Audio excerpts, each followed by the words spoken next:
Alex Morgan, welcome to Call Her Daddy. Thank you. Hi, Alex. Hi. Okay, you tell me when is the last time you touched a soccer ball and I'll tell you. Oh my God. Okay, the last time I touched soccer ball was this was like 5 months ago. Yeah. They tried to get me to juggle in heels. And I said, I can't juggle right now, let alone in heels. Okay, your turn. Tell me. First of all, I need to validate you because when you're playing, you take obviously juggling so seriously because it's kind of like a fun thing that you do before practice or after games or whatever. And there's obviously the girls that are so good at it. I used to be really good, so I'm so competitive with myself. So whenever someone's like, oh, so juggle, I'm like, let me just, first of all, I haven't touched a soccer ball. So the fact that you think I can just do like a one-legged volley up and then onto my knee, like, no, stop it. You're insulting me. I was kind of scared coming here because I was like, are we going to like bust out a soccer ball? Wait. No, my team literally had a soccer ball ready and I was like, put that away. We didn't know. And they were like, what if for the promo you like kick the ball? And I was like, wait, what? You want me to juggle? And they're like, no, just like slide the ball to the left. And I was like, okay, that's bare minimum, but like I can do that. No, I haven't touched a soccer ball except for we got one for like my little like nephew at our house and he was playing with it. And then I like started to get competitive and he's 3. And then you slide tackled him. Basically. And then they're all like, what is wrong with you? That's like the last time I touched one. But to actually like play, no, it makes me sad. But happy, sad, but sad. It's weird. It is weird, but it's also like, don't want to be getting injured. So I will leave that in the past life. Absolutely. We were good at one point. No, I was fine. You were great at one point, and now you deserve to relax and protect your shins and your knees and the knees and your ACLs and the ankles and the ACLs, the whole thing. Yes. Okay. I just need to say, like, I have now interviewed 2 of your former teammates. I interviewed Abby Wambach and I interviewed Trinity Rodman. Do you keep up with these ladies, or do you guys kind of do your own thing? Like, how do you vibe with old teammates? Yes to all of that. Abby, we just like see each other randomly. I actually got I recently got the Icon Award. This is not a humble brag, but like from ESPN, and Abby was like, I can't go to watch your Icon Award. So she went the night before and literally flew out like right after saying hi to me. And she's like, I just wanted to be here for you. Wow. And that was actually really incredible.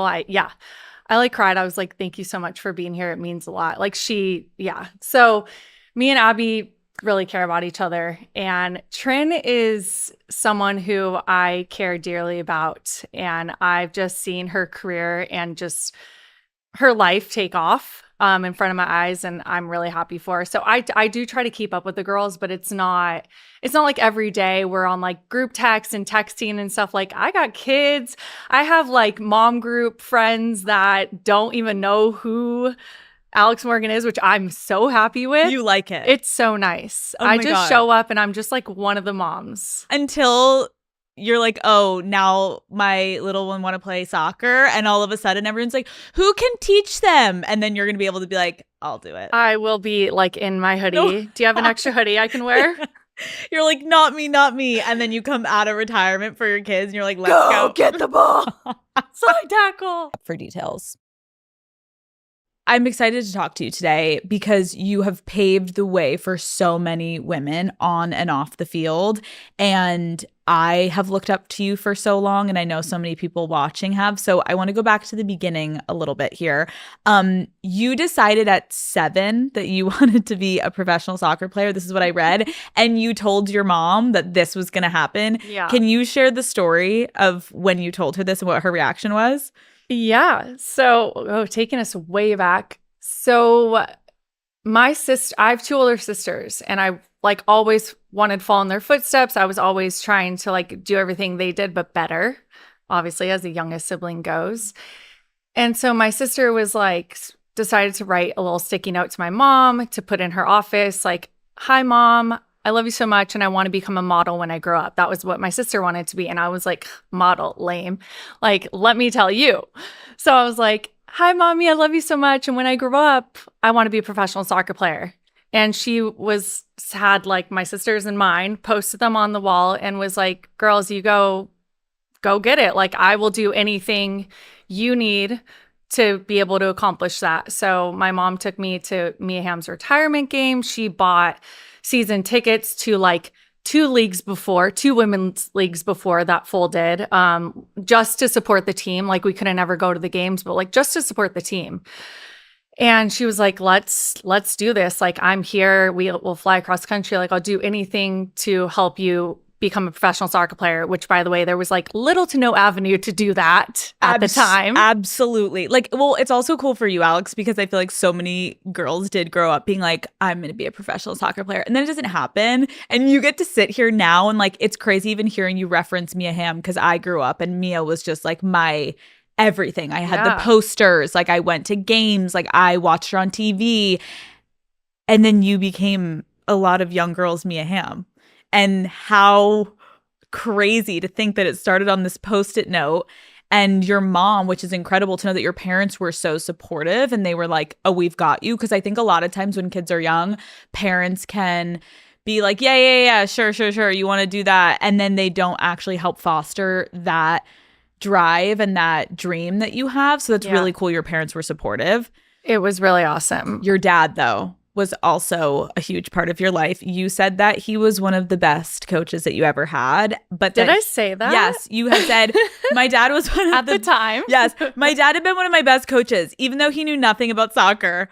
That sounds on par. Okay, perfect. Is there anything that you look back now that your dad like taught you or had you do that you're like, that literally made no sense, Dad? Like that makes no sense for soccer, but since you're my dad, I was just like doing it. So I lived my like playing career just like I had my dad in the back of my head all the time, because he knew, like, growing up, I played all different sports and I knew I wasn't the best soccer player. Like I was not the most technical athlete out there. I had athleticism, but like put a ball in my foot and like I couldn't make it go exactly where I wanted it to go.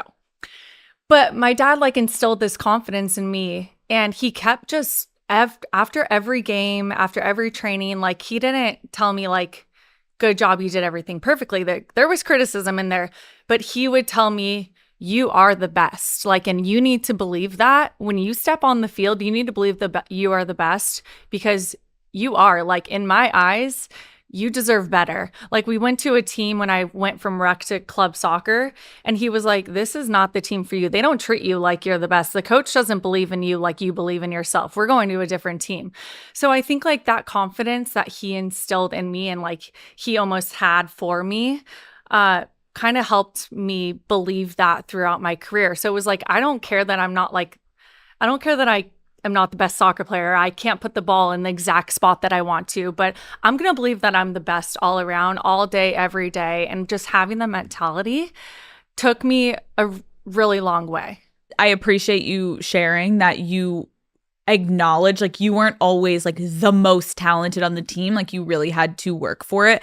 Because I saw when I was preparing for the interview, I was also shocked to learn that as a teenager, one of your coaches, you had said, told you that you weren't good enough for the team and that you would be a practice player. Mm-hmm. I love that you're smirking. I'm smirking because I got a text from him like, no, oh my God, this was like last year. Like it was a long text. I would have to pull it up, but it was like, I'm so sorry. I was in the wrong headspace at the time. And I really apologize for what I said, but it seems like you've done it well for yourself and blah, blah. And I was just like, fuck this. Like, I'm not giving this the time of day at all. Wait, I also love that it took him this long. Oh, like, you're like, babe, I'm like 20 plus years.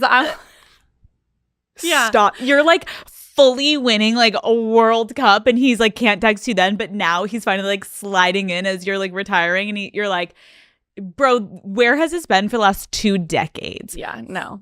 Okay, 2011 World Cup. You have to talk to me. You made history as the youngest player in the US to be on that team.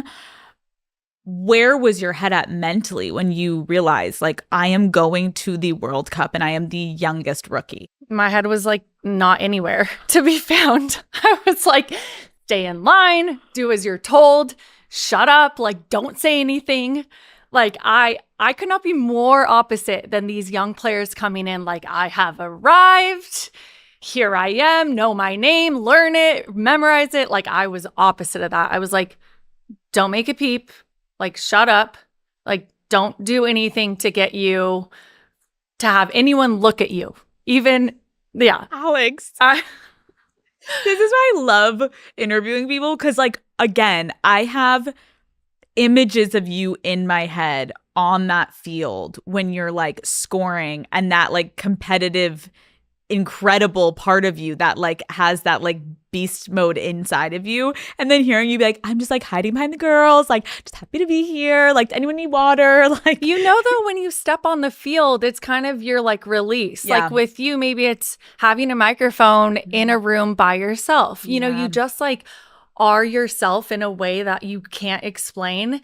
And then you get that taken away from you. Like, I step off the soccer field and I'm back to, like, oh, okay, these are my teammates that I've been looking up to my whole life. Like, Abby Wambach just scored the game winner to move us into the semifinal in overtime of extra time. Like, and now I'm off the field and I'm, like, having dinner with her and we're just, like, have to move on to the next game. Okay. Right? Because you're, like, watching these women and they're so fucking talented, and you're watching them on your screen, and then you're standing there next to them and you're like, hey guys, I'm Alex. How did you eventually get out of the imposter syndrome that any rookie would potentially feel? Well, not all rookies, you're right. Some are like, I'm literally hot shit, bitch. Watch out. How did you, good for them. Yes. How did you work through imposter syndrome? I don't know. Sometimes I still feel like I'm living through that. Like, I still feel like sometimes, you know, even just a few years ago, showing up and being, like, the starter or maybe the star player, whatever it might be, I still feel like I would show up and be like, I know I belong and I know I deserve to be here and I know I've worked for this, but it still feels a little weird. Like, it still feels like weird to, like, know that millions of people are watching me play, or that this, like, stadium is coming, like, these 60,000 people are coming to watch us play. And I'm supposed to be scoring the goals, you know? So I don't know if you ever get over it, but you just get used to it. Like, you just, like, eventually it's rinse and repeat, and you get used to it, I guess.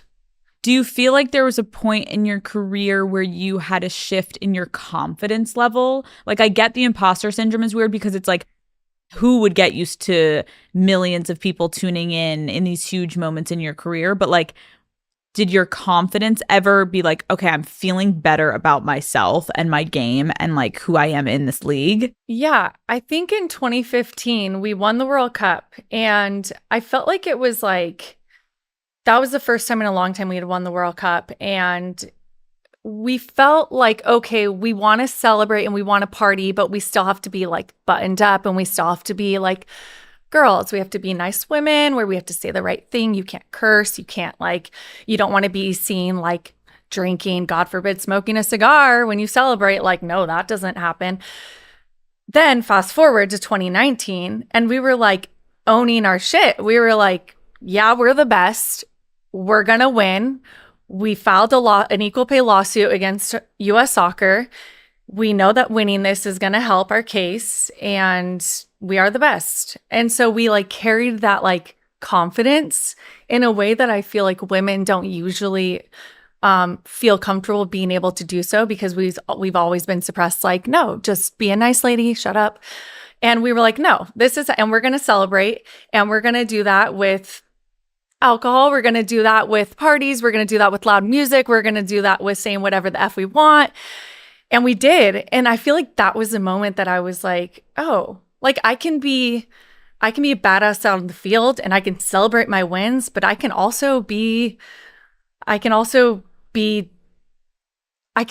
just be whatever I wanted to be. And I feel like it was just, like, this eye opener in a way that almost was, like, opposite of what I, like, grew up knowing and being told what I needed to do, and being, like, told I needed to be grateful for what I had.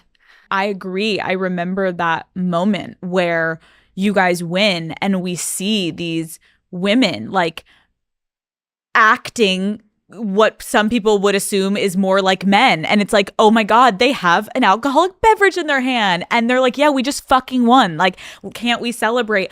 But I can't help but attribute that to like, I bet it would be so much harder if it had been a solo sport. I think there was something that all of you on this rise and having this huge win and having this momentum and this camaraderie, all of you as women finally were looking around being like, you guys, we're so fucking good. We deserve this. Like, how are we not being able to enjoy what we've worked so hard for and for our country for? And I think that's such a testament to what we're saying is like, look at the power of when women can actually come together and look around and be like, we actually don't all have to compete. We're here together and let's use all of our voices to actually make a difference for all the younger generations, which you guys did, which I want to get to now. Let's talk about the double standards because this is like a perfect transition because it's like, oh my God, where do we even start? Obviously, women in sports are held to a much, much, much, much higher standard than men, right? Like female athletes are expected to just be the most incredible, perfect role model for the young girls and to act polite and all to be about grateful. Why do you do it? Do you do it for the young girls? You do it to be a role model? Like, is that why you play soccer? Like, you want like to inspire the next generation? It's always how many questions have I gotten like just phrased like that? When do you think at a point in your career when you started to go professional, did you feel, or is there an example where you were like, oh my God, I'm really experiencing this overwhelming pressure to be a role model, not just a soccer player? During the Olympics in 2012, I gained a starting spot earlier that year, and then scoring goals and winning the Olympics in 2012, I feel like I kind of shot up to like a fame that we didn't have in women's soccer for many years since Mia. And so that was the moment that I felt like, okay, I really need to watch what I'm saying, watch what I'm doing. I need to make sure that I'm like carrying myself in a good way and I'm representing myself, my team, my country, my family in a positive way. Like it was almost like thinking through things, and in a lot of ways, like my personality, like I almost went inside of myself a little bit more, and I was still very much myself around my family and my boyfriend, my husband now, my boyfriend at the time. But I felt like I couldn't necessarily like show everybody who I was or like have that personality all the time, because I didn't really want to be like criticized in that way. I didn't want to be told that I wasn't being a good role model for young girls. So I kind of just like showed people what they wanted to see and hear, and then behind closed door, like I was myself. When you say that, do you think if you went back, you would change anything?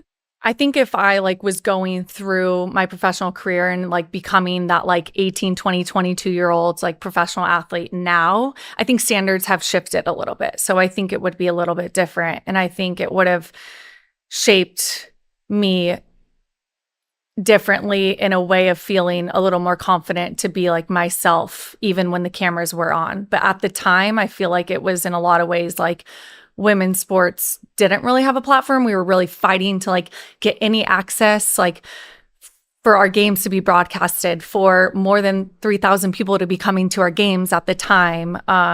So it was like do anything and everything to help this sport grow. And that means like how you carry yourself all day, every day.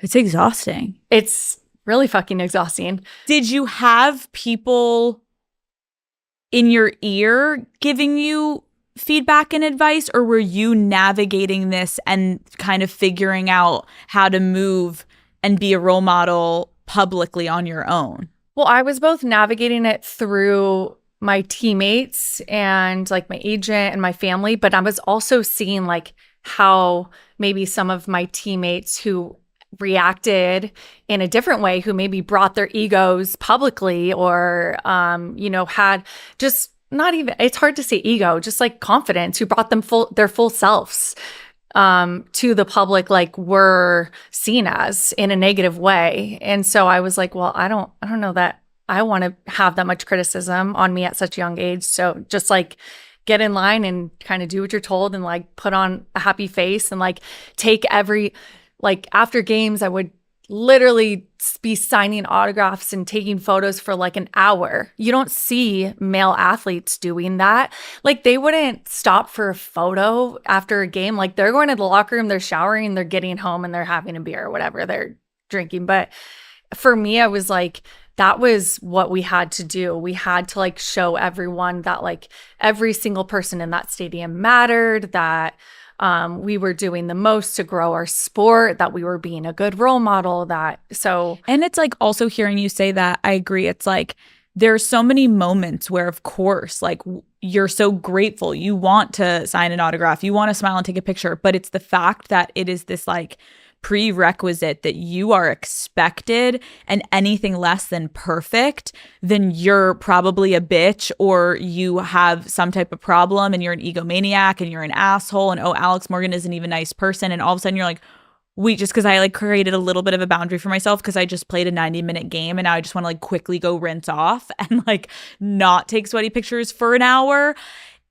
Yeah, that's going to be a different double standard than men. Yeah. Do you feel like when you are still doing interviews like this, though, a part of younger Alex Morgan, like the superstar, but also the role model, like you have to fight against not leaning into that like PR side of yourself because you trained yourself for so many years? Yeah, a little bit. I think it is definitely like, okay, it's okay to like open up. It's okay to share things and be vulnerable. Whereas for so long it was like, just say the right thing, like do something that makes you look like in a positive way as a representation of so many people. So it is changing your mindset a little. I have to commend you though.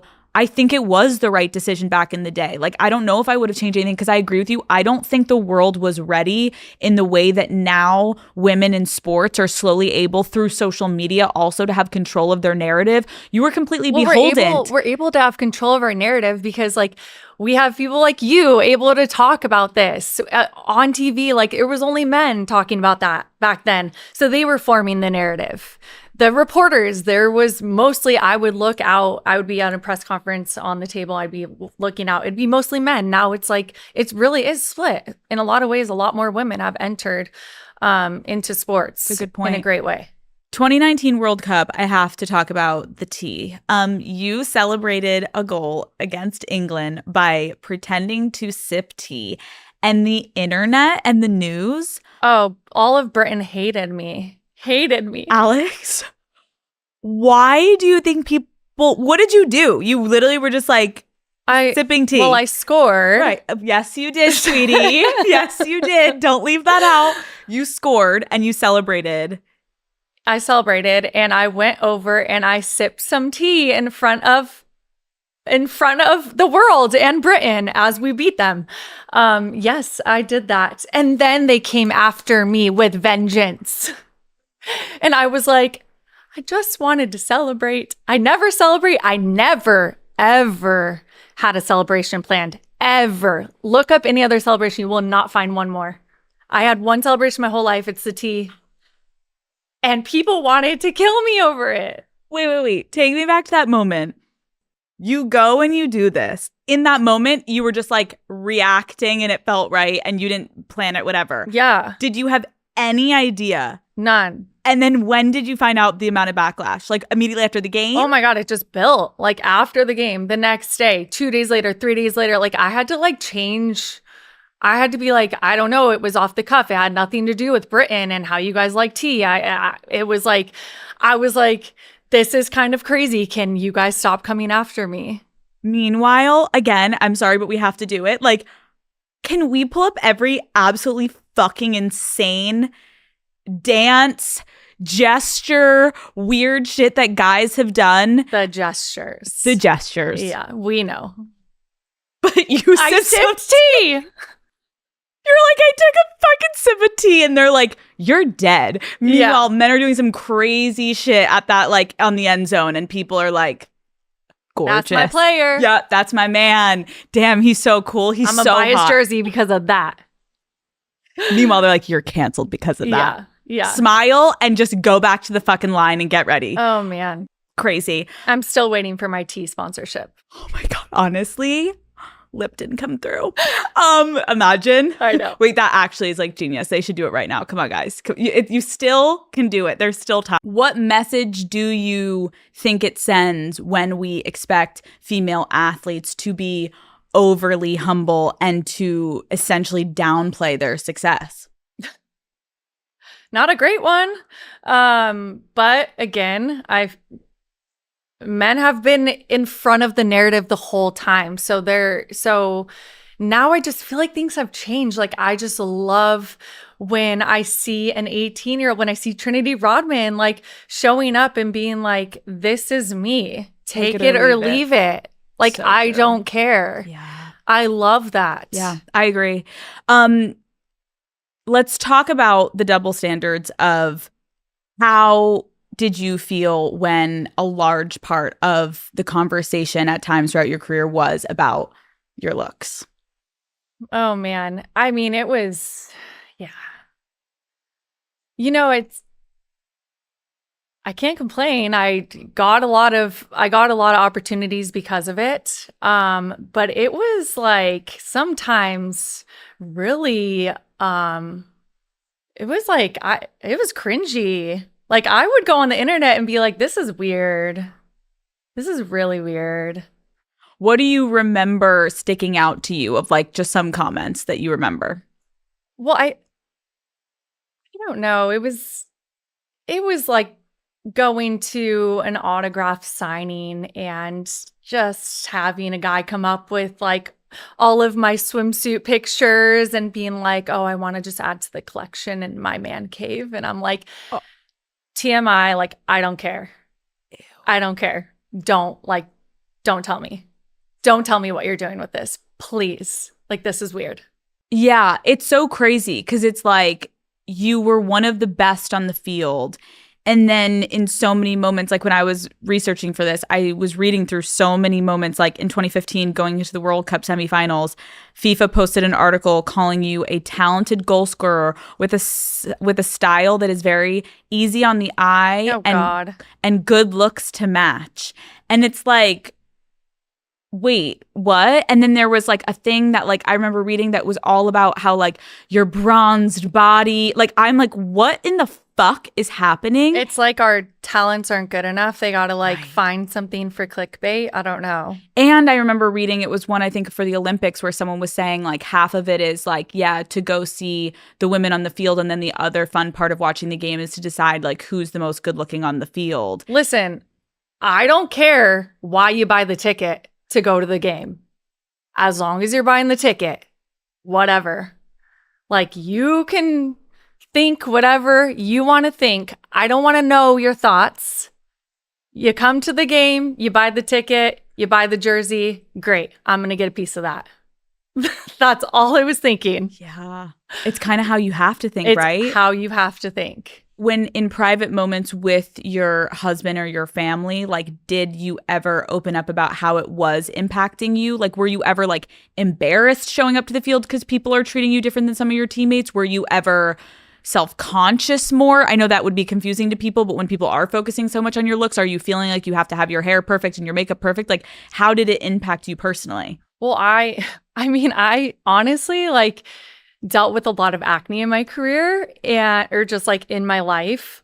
Actually, it literally just cleared up when I stopped playing because I stopped like lathering with sunscreen like every 30 minutes on my face and putting lots of makeup on and sweating and everything. Like, suddenly, I mean, your face just clears up when you're like not throwing shit on it all day, every day in the sun. So yeah, I was super self-conscious because I knew in a lot of ways, like a lot of the conversation was about my looks. But also, I mean, I did like Sports Illustrated swimsuit. I've done things where it does like put my looks or my body on display, and I'm fully aware of that as well. But yeah, it got weird sometimes. But I think again, like I had this mentality where I just never wanted to overanalyze something. Like, I didn't want to think through really why someone was over fixating on my looks, or like why there was a dumb headline about not how many goals I scored, but how high my pony was and how, I don't know, how nice my eyelashes looked or whatever it might be. What was the experience like with your teammates? For the most part, it was fine. I mean, like most of my teammates were really, like, we were all super supportive of each other. I'd say there was like one or two teammates that were like, well, I don't wear makeup like some of my teammates, and so I don't really try to like put myself out there like that, you know, and they would say a comment like that and you're like, really? Like, did you have to go there? So it would, you just kind of brush it off and you're like, okay, I fully am aware we don't all have to be best friends. We don't even have to like each other. We just have to play together. You have to have a mutual respect when you're playing, where it's like each woman is going to do their own thing. Let's support each other, whether you want to glam up or not. Like, who gives a fuck? Yeah. All you should care about is that I'm going to play well. Bye. Literally, that's it. I remember when you announced your pregnancy and people immediately were freaking the fuck out. Alex, they were like, oh my God. So was I. Well, yeah, but we're going to get to that. Yeah, you're like, oh, hello. Everyone was like, what is this going to do to her body? What is this going to do for her ability to play the sport? Like, talk to me about your reaction. Like you just said, pregnancy, and then also your reaction to the public's reaction to your pregnancy. So when I got pregnant with my first, Charlie, this was when I was 29. So like height of my career. Now, I mean, players like Mal Swanson and Sophia Smith, Sophia Wilson are pregnant and they're like 24, 28. Like, I think that's how old they are. Yeah. Literally so much career ahead of them. And it's so amazing that they're able to do both, have a family, be moms and play and have a very long career. But at the time, it was not so common. So yeah, people were definitely like, how could she do this? I can't like, she's never going to get back to where she was before. I mean, not even getting into like my looks, but just like the talent and being able to like play at the level again. And I myself had a little bit of fear for that before I got pregnant. And once I got pregnant, I was in go mode. I was like, no, I'm going to get back to playing. I'm going to have my daughter. I'm going to show my daughter the world and it's going to be great. And I'm going to like do everything I set my mind to and want to accomplish after like starting a family.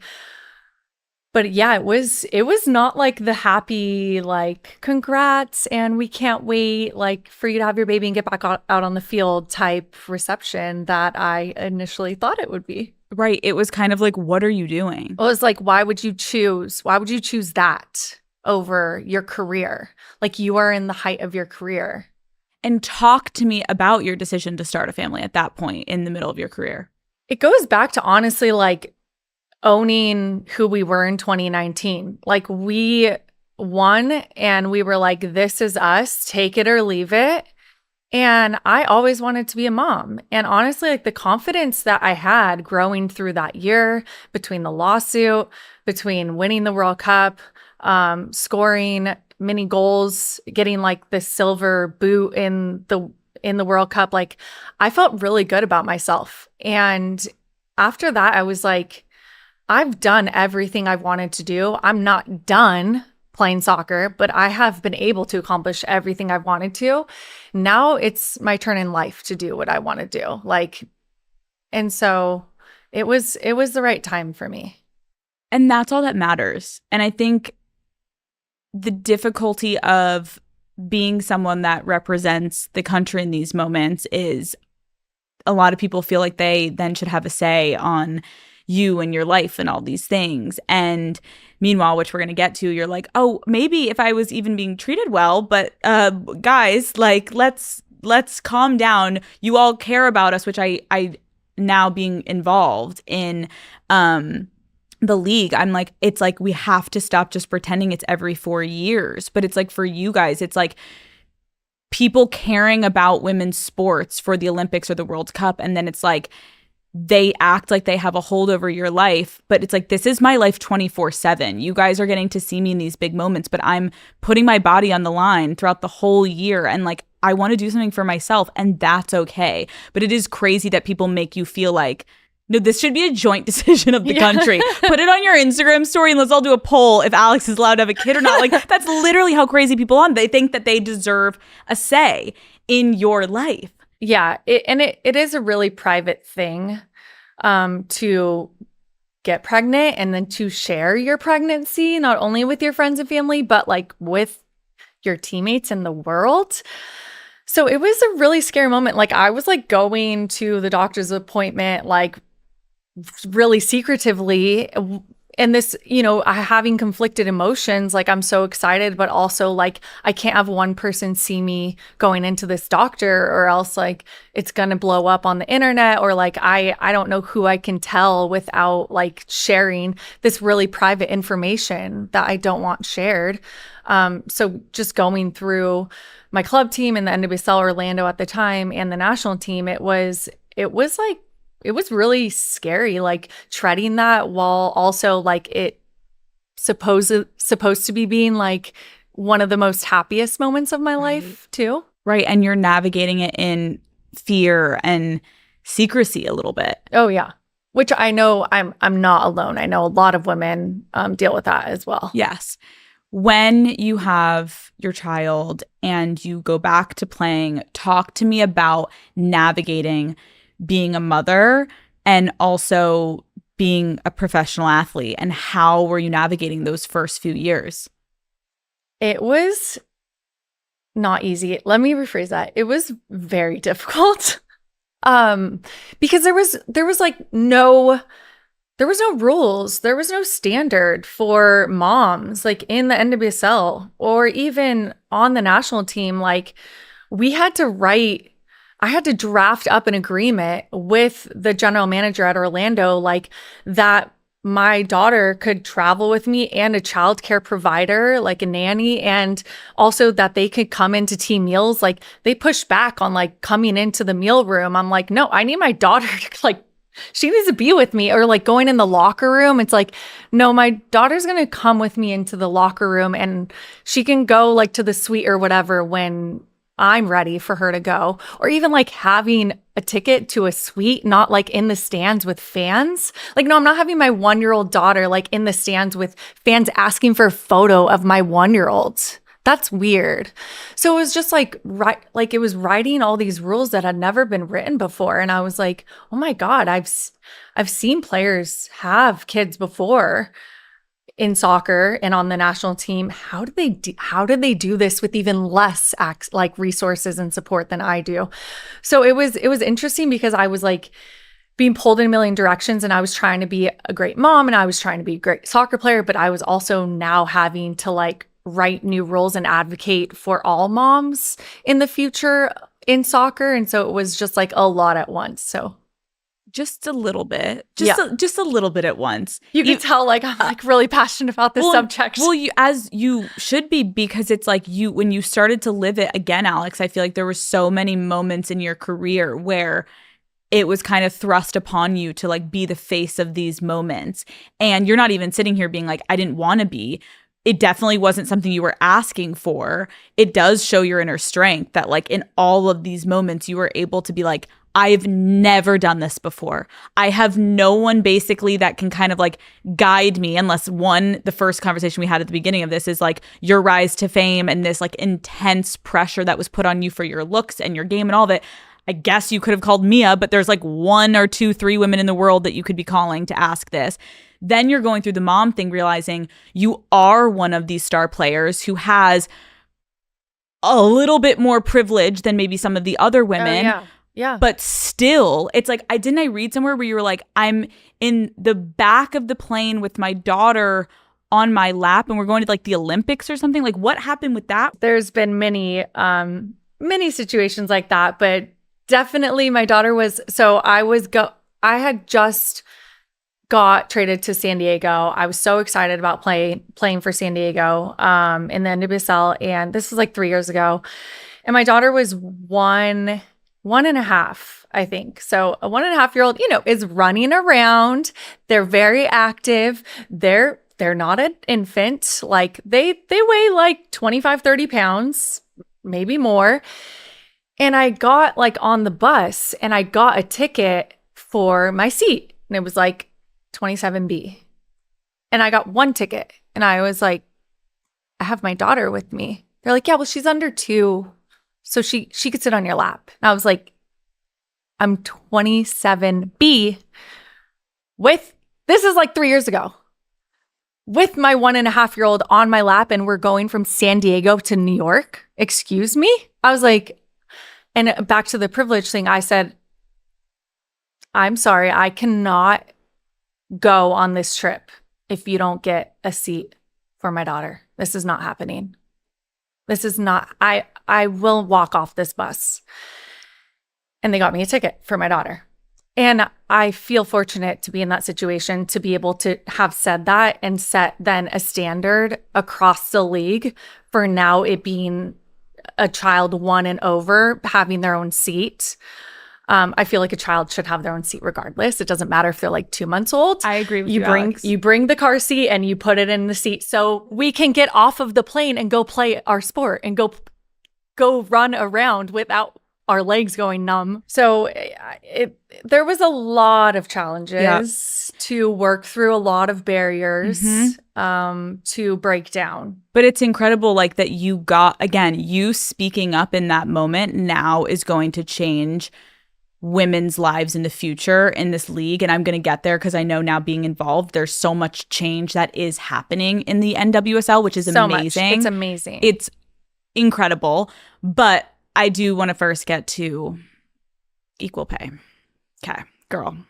So I realize I have like also a pretty young audience that also tunes in. So I want you to kind of explain this. So obviously one of the most forever legendary things that you did in your entire career, we're talking about World Cups and we're talking about Olympics and we're talking about all the things, is you advocating for and achieving equal pay. And for my listeners who may not be as familiar, can you talk about what led you and your teammates to sue the U.S. Soccer Federation for equal pay? Yes, we sued our employer in 2019, 3 months before we went to the World Cup. So this started back in 2015. We won the World Cup. First time in 16 years. All of a sudden had like sold out stadiums. We were seeing revenue. We were generating revenue for U.S. Soccer like never before. We were getting sponsors coming to U.S. Soccer saying we want to work with the women. U.S. Soccer doesn't do sponsors for only the women's or men's team. They bundle them together. U.S. Soccer is like one umbrella. Sponsors come and they get everything. So we were seeing this. The books are open. U.S. Soccer Federation is like a company. In order, you can see the taxes you can see the returns at the end of the year. So you're like, okay, I know what you're making. I know what we're generating. This isn't adding up. So 2016 comes around, we file a motion with the EEOC, the Equal Employment Opportunity Commission. And it goes nowhere. Like it sits, 3 years go by. And we know that we are bringing money into U.S. Soccer. However, we are getting paid, for example, like per game, $1,500 for a win, like 0 for a tie, 0 for a loss. The men, I'm throwing this out there, but I think it's almost accurate, $12,000 for a win. Like it was like astronomically different. Like at the end of the year, we were making, if you played in every single game, you're making maybe like 85, 90,000. Men, if they were to play the same amount of games as us, win the same amount of times as us, like $400,000+. Like it was so different. There was such a gap that we were like, and then we were seeing what we were generating, like the revenue we were generating for them. And we're like, this doesn't make sense in terms of what we're bringing in, but also we're doing the same job for the same company as the men, but getting paid vastly different and getting treated vastly different. We're sitting in 27B and the men are in 2A. So we're like, this is not adding up at all. And don't get me started also on FIFA and how we had to also, and they've come a long way, but back in 2015, there was a lot of challenges also on that front. So we went to US Soccer and we filed a lawsuit. We sued them. And was it all of you? How many of? It was every single current player except for one. Yeah. Everyone. And that was the only reason we actually got to where we are today in achieving equal pay back in 2022, plus back pay, plus millions of dollars of back pay, was because of us 25, 30 players getting on calls with the lawyers every week, doing depositions, doing multiple failed settlements in Chicago, in New York, taking our own time to fly to New York to hear them bullshit us time and time again. When you guys decided to do this, did you all deliberate beforehand? What are the risks? And we did. Okay. Yeah. So you guys were not. The risk was you could be cut. The risk was you might not have a future in soccer. The risks were big. I mean, they were the media can turn against you and you can lose your sponsorships. You can lose which by the way, sponsorships were doing the work off of the field for a lot of us was in a lot of ways for me, especially, it was 90 to 95% of my annual income. Soccer was 5 to 10% of my annual income, but I spent 90 to 95% of my time on it. Talk to me about once this went public, because I know everyone was you guys, one of your biggest fears was the public, right? And I know that it was a little divided. I think a lot of people publicly were in support, but then there were definitely people that were vocal being no, you guys are being greedy. This is not, you guys shouldn't be doing this. What do you remember feeling when you started to hear these negative reactions? I was really saddened, but I wasn't surprised. I remember specifically going to the US Soccer annual board because I was on the athletes council, and you get a chance to speak at the end if you want. There's a microphone, a hot mic. And one of the board members from another board, it's there's 300 people in the room. He gets on the mic and he goes, "Our women's team is so disappointing. They disgust me. They don't deserve to be paid what they're asking for. They don't even deserve what they're getting now." He goes on and on for 5 minutes. And after, you hear people in the room clapping, at the US Soccer annual board meeting. And us athletes were mortified, embarrassed on his behalf, but also this is who's making the decisions in this room. Okay, we have a lot of work to do. And how fucking scary you're all sitting there. And people are just clapping. This is after we won back-to-back World Cups. I know, and I'm sorry. After they're fully aware of the books too. What's going on with the finances. I was going to say no shade, but I guess this is shade. You guys were objectively so much fucking better than the men. The men's team was sucking ass. You guys were winning everything. And I think everyone's probably what is happening? How are they? It's one thing if people are even trying in their fucked up brains to be the men are getting paid more because they're doing better in their league or whatever the fuck. It doesn't matter. You guys are doing the same job and you're having insane income and the men are getting all of these profits and you guys are getting chump change. It made that's what I thought. That's okay. Yeah. Thank you. Because we're on the same page here. I think people with at least. Do you know what US Soccer said? What? Okay. Their main statement, we had to submit court documents basically saying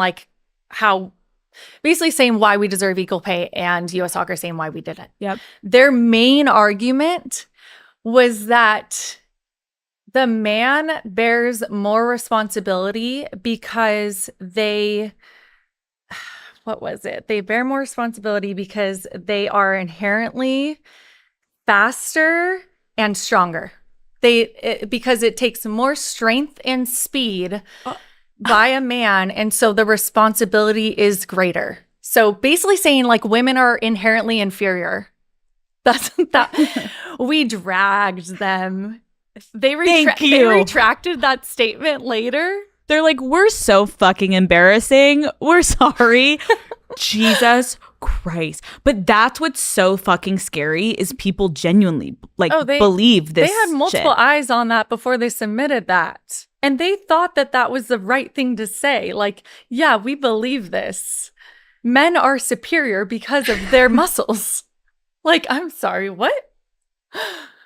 While you're in the midst of this, I can't. Like, I'm like, where do I even go from there? Like, you know, when just you're really pause. uncomfortable and you just laugh because you're just like, I don't know what else to do with my face. No, literally. Like, we're laughing and it's pathetic and it's so fucking sad, though, because it's like women's sports is such a good representation of how women are not equal in this fucking country. Yeah.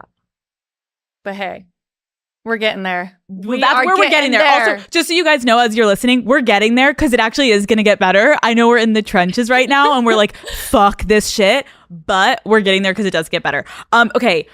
Talk to me about the headspace, I do think, which is interesting to know as an athlete of like, you're in this legal battle for 6 years, but you're still having to play for the organization that you're suing. Yeah. What was that mentally like, showing up every day being like, a mind fuck for sure.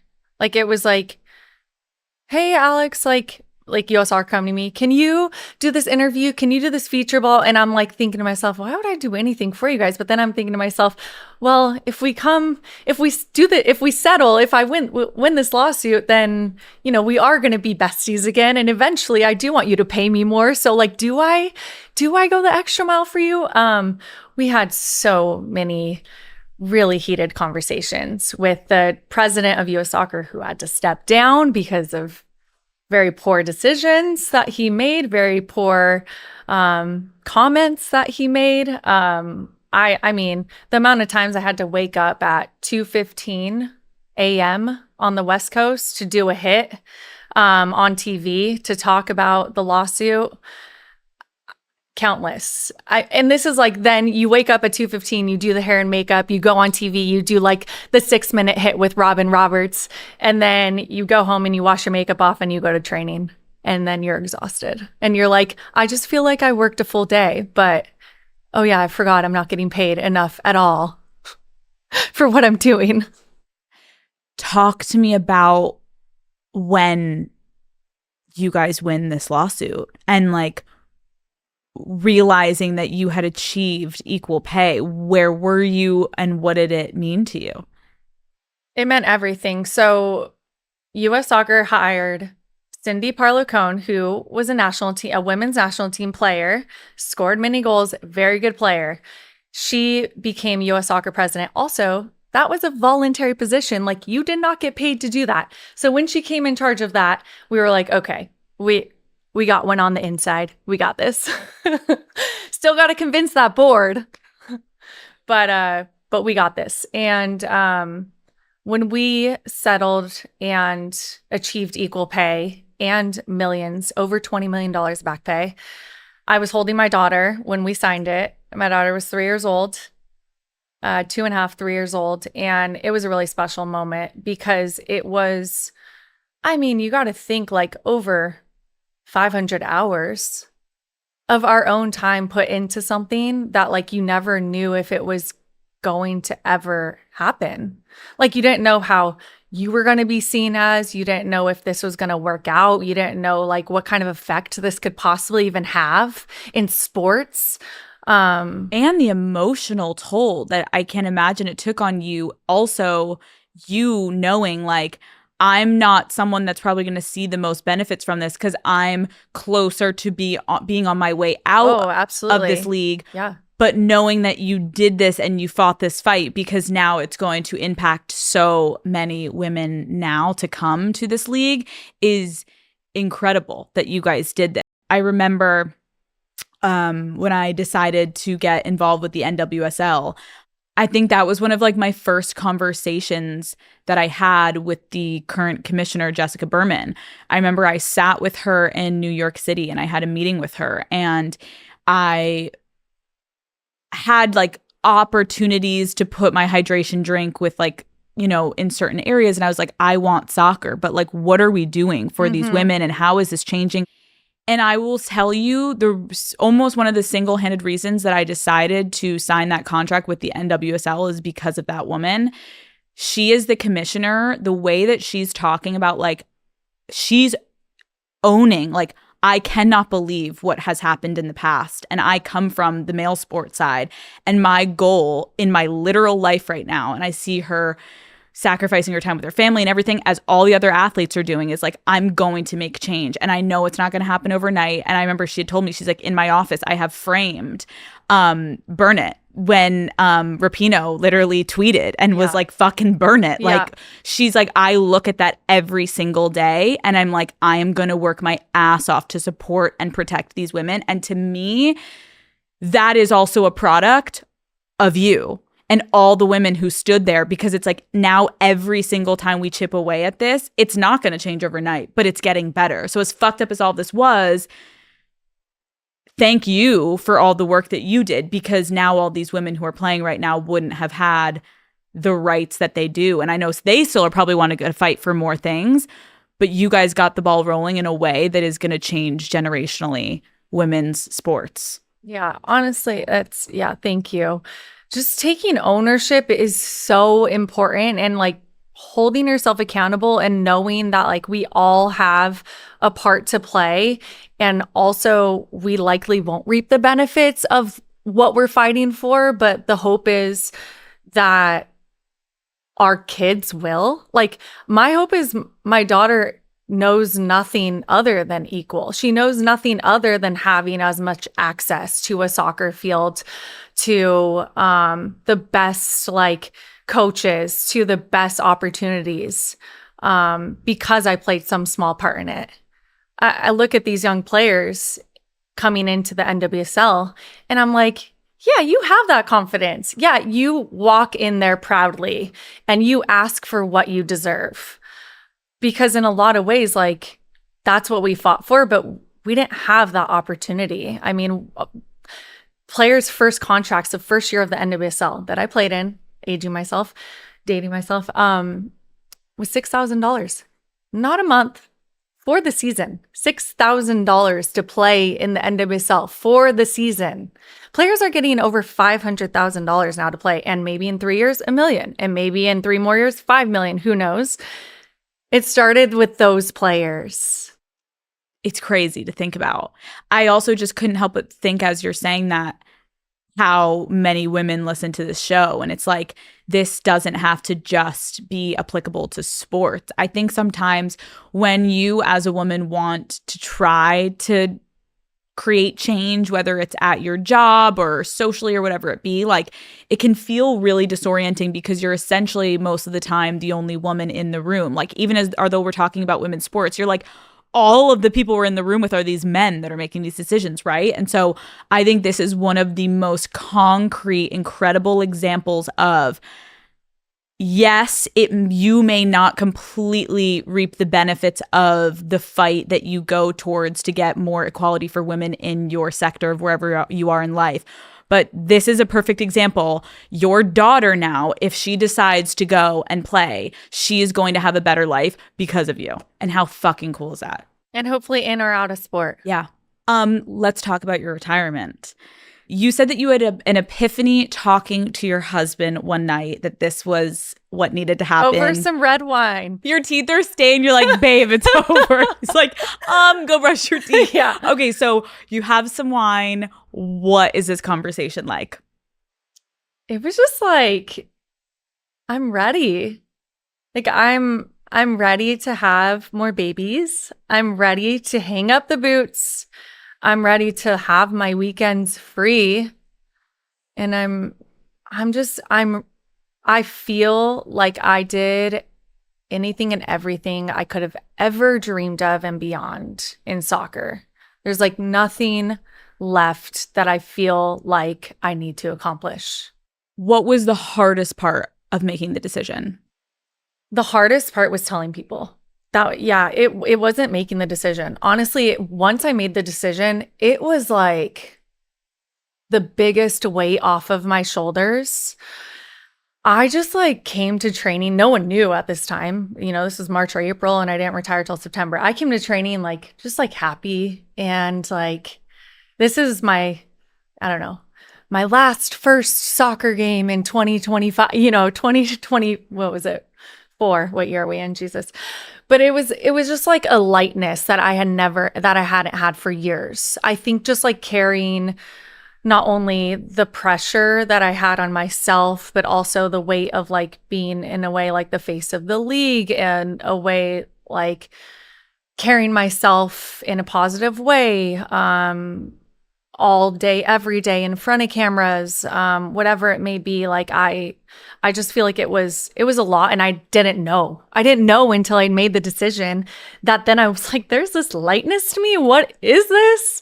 And I was going to say, like, aren't you like, isn't your body exhausted? Yeah, exhausted. You get older and you're like, oh shit, I have these 18-year-old teammates and I cannot keep up. It's time.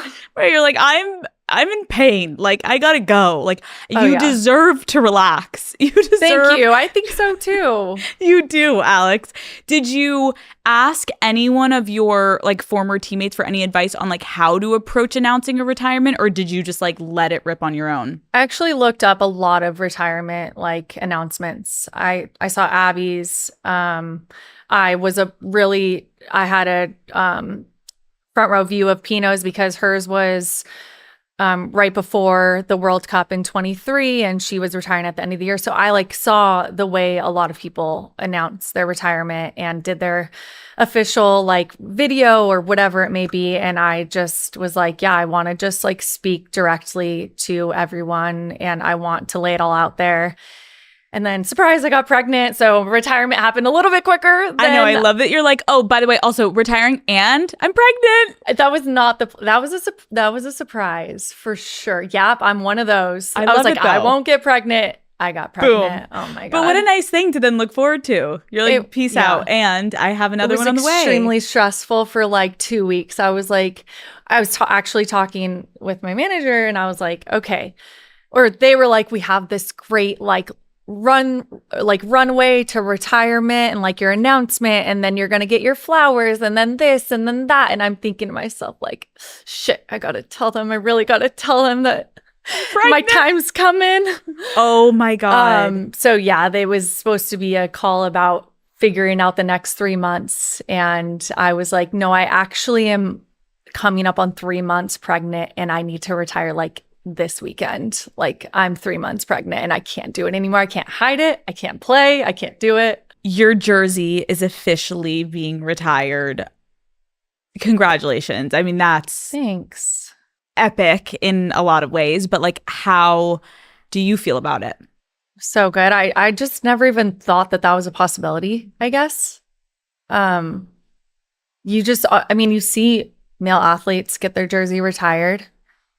But I don't know, as a female athlete, there goes a double standard again. You just don't like think that will happen to me because I'm a female athlete. So it's incredible.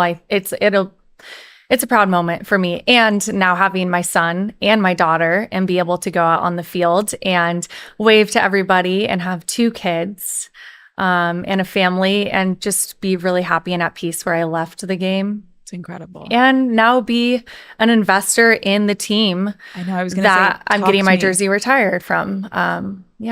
Talk to me about the decision to invest in San Diego.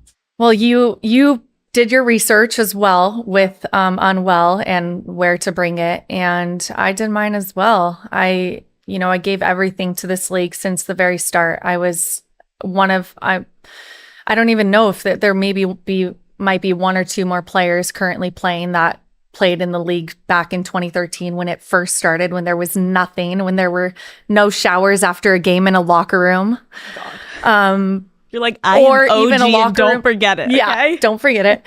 But I'm really proud of where the league has come, and I'm proud of what the small or maybe not, I don't know, of the part I partook in that, in creating a league that is sustainable, that can create stars, global stars, that is viewed over multiple platforms weekly. That also wasn't the case in 2013. No, it Couldn't was not. barely get a tweet back then. So I'm just, I wanted to be able to invest back in the league at the team level, and to be in San Diego and raise my kids there and have them have also like some ownership over an affiliation with the team, more than just like mom played there. We go to the games now. My daughter was like jumping up and down with her posters. She's waving at all of the players, like trying to get their attention, them like waving back to her. It's so great. It's so cool to hear you talk about, getting invested now in the league in a different way than being a player, but basically being like part of the ownership.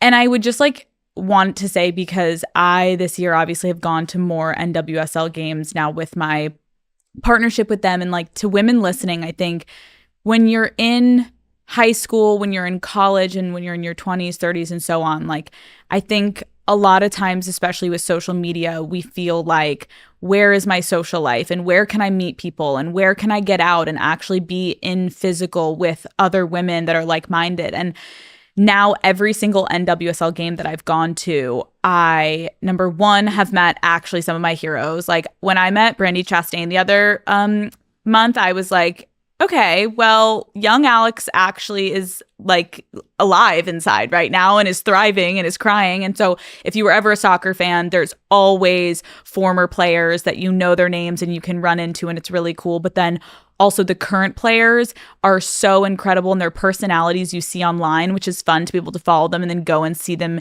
in real life. But I would say also for people that maybe aren't as sports oriented, the biggest draw was people go and just go to have a nice time and meet people. And it's a very welcoming environment. It is. But also really fun. It is really fun. And I think, again, I know women, sometimes sports can be intimidating if you haven't gotten into sports. And I'm telling you, the easiest way into sports is through women's sports.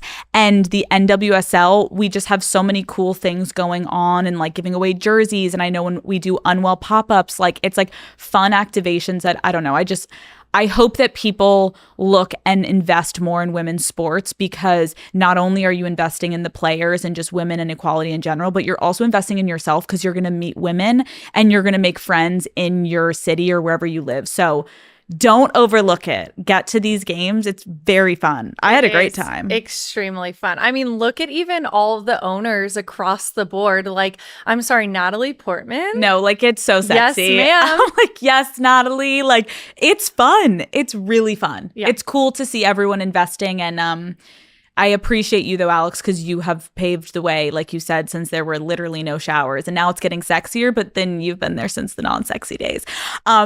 Alex, I can't thank you enough for coming. I think like the conversation we had for women, especially right now, is like timely past sports of just like everything that's going on in the world. I think women need conversations like this to feel like they have something to look forward to. And I will be honest, I think it's like kind of rare that you get to sit down with a woman that can actually like roll out her portfolio and be like, this is what I advocated for, and this is literally what came of it. So to sit with you and be able to hopefully, one, I'm sure there's a lot of people learning about this story that maybe it didn't hit their news cycle when it all went down. I'm happy they're going to learn about it, and hopefully this inspires other women to be like, okay, wait, maybe like I am way stronger, and if I get some of my women together, we can actually change some shit around us.